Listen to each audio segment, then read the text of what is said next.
We are on the morning break on the first day of questioning of the undercover police officer Robert Hastings, who, using the cover name Rob Harrison, infiltrated the International Solidarity Movement, No Borders, State of Emergency, Rampart Social Centre. I'm joined by Chris Bryan of the Undercover Research Group.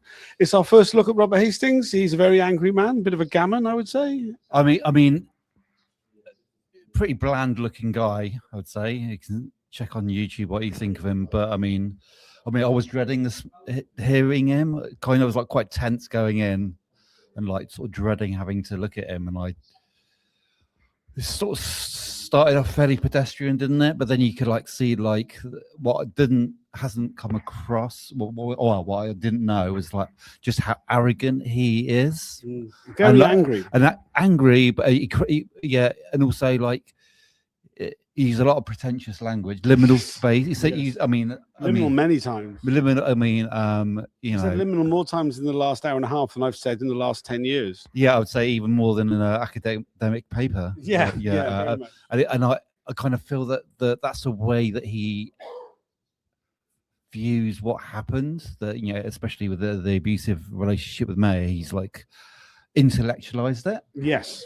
That's what I feel we're going to hear. I mean, obviously, we've not really got into that so much. I think we've touched on it a few times about the relationship angle, but we've not got into any detail. But I kind of feel when we get to that, he's going to be, he's going to come up with all these fancy theories to explain away his fucking massive culpability. Yeah, what we have heard is he claims that during the home visit, that the two officers who did the home visit told him that if he had sex while he was undercover, he would be kicked out of the unit. They said that to him in front of his partner.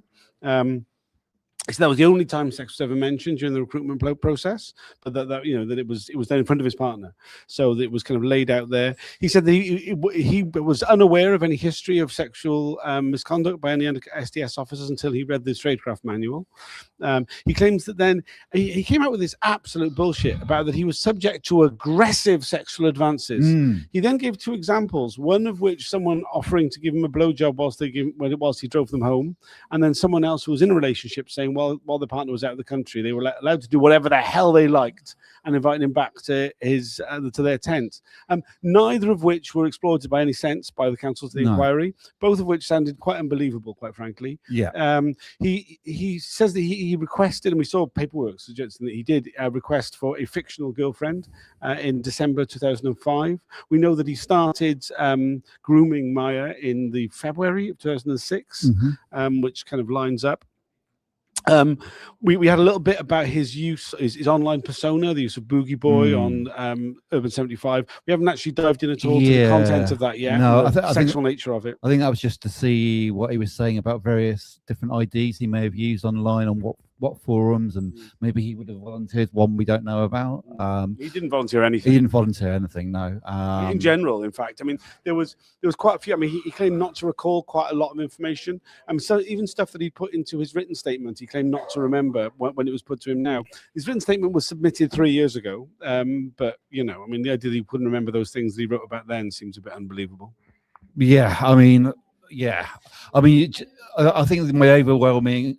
It's almost overwhelming how awful he is as a person. That's like what I'm left with after that. Right? Yeah, so I'm trying to get my head around the details we talked about. I think one of the other things which he was asked about was about racism, and there's several things about that. So his initial wife, a partner, they never married. Oh, was he not married? His partner was apparently Afro-Caribbean descent. They had a kid, and they experienced racial harassment in their home from white youths. Now, so it was that she had received and the two children received racial harassment whilst out driving. And in the driveway of the home, a child threw some water through a back window, getting one of the children wet. This results in the SDS offering to relocate the family, which they don't end up taking up. But the thing is, then he turns this round. This obviously it's awful that his family got racially abused, but then it's all becomes instantly all about him. Yes, and I think that's another element. It's all he's the victim here. That's I think that's like what the overwhelming impression I get, that his view on everything, that it's all about him. He's like, you know, obviously he does obviously acknowledge that it was his family being racially abused. He wasn't there. That's the thing. And he was often to be relocated by the SDS, which he refused. It'd be interesting to know why he refused that. If he was so worried about his family, why didn't they? Weren't they relocated? Why didn't they? Was it just too much hassle for him? I mean, you kind of feel that, you know. Anyway. Yeah, there was. I mean, it was interesting on the race stuff. He was, asked what sort of racial training he'd received about racism. He said at Hendon they had a rabbi come in and talk to them about anti-Semitism. There was one group discussion with a white South African woman about racism in South Africa and her experiences around that. He also said that he never saw any racism at all in any aspect of the police. This is an officer who was. In a uniformed officer in the late 90s in Lewisham, claimed there was never any racism by any police officers. He was asked about the reaction of his fellow officers to the McPherson report and the finding of institutional racism. He said there was a mixture of views, and then all the views he listed were entirely negative of the finding. Yeah. He said that he didn't accept the finding of institutional racism in the police force. He said it's not to say that there's never been any racism in the police force, or there isn't, but that he didn't accept was institutional racist. He never saw any racism. He also presented himself as being an expert on racism. Yeah. He said that he had lived experience. None of the training was useful to him because he already had lived experience with it all. Yeah, he knew it all. And I think that is also another thing. Yeah, he's a know-all. Yes. Yeah, very much. And on the McPherson report, basically, he basically critiqued it as it being too clumsy, and he said that lots of the people who gave evidence were politically motivated. I'm just so overwhelmed with him as a person that I'm kind of like feeling like perhaps picking up on that, remembering the individual, bits of evidence that he's given so far. So he has been quite negative about individual SDS managers. He claims that he was whenever he was told not to bring problems. During the twice weekly meetings, it was like you're big enough, you're old enough, you're experienced enough to be able to deal with these things yourself. When he brought up the fact that he was getting sexual advances, it was considered a joke. Everybody laughed about it. He seems very angry about that. He singled out oh gosh, I've forgotten the name already. One of the officers, Gilbertson, yes, as being useless, basically. Yes. Not paying any attention to anything. More or less is what he says about that. We're not interested in anything at all. Yeah. He does remember him saying that nobody gets out of the SDS clean. Yeah, and which he took to mean about drugs, drink, and committing crime. Yeah.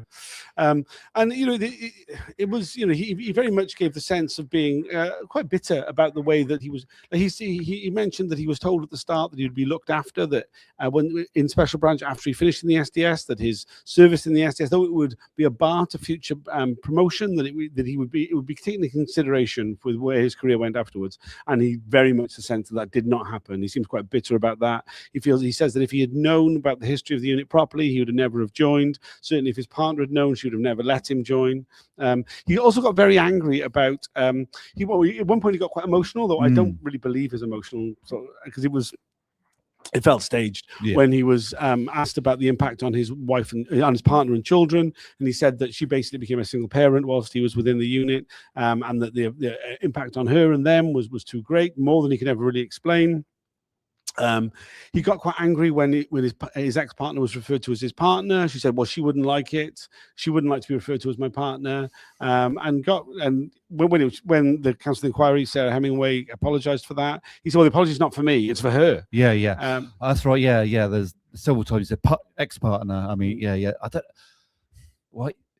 I mean, I'm sure his ex-partner would probably agree with that. She doesn't want to be associated with anymore. No, I totally believe that. But it's just like interesting why he is so insistent on that. Is it like that he's been trying to make him out so he's so considerate of his ex-partner's feelings? I mean, he feels like he's primed to take offense to anything. He's like waiting to take offense. He's very angry, visibly shaking sometimes with anger, nerves, I don't know what.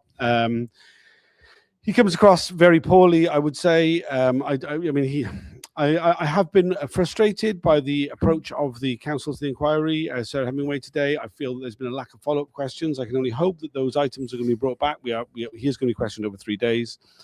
Certainly, the fantastical story of him being offered oral sex whilst driving, the way that he described it, So she said to me that of an evening she liked to perform fellatio on someone whilst they were driving, which I'm just like, what? This is not. Anyway, and some follow-up questions on that would be good. I think there's a lot more to explore in terms of the online identity and the way he used that.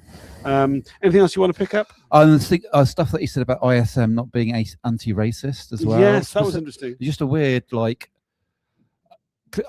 obviously ISM, their primary concern is what's going on in Palestine, obviously, but that isn't to say.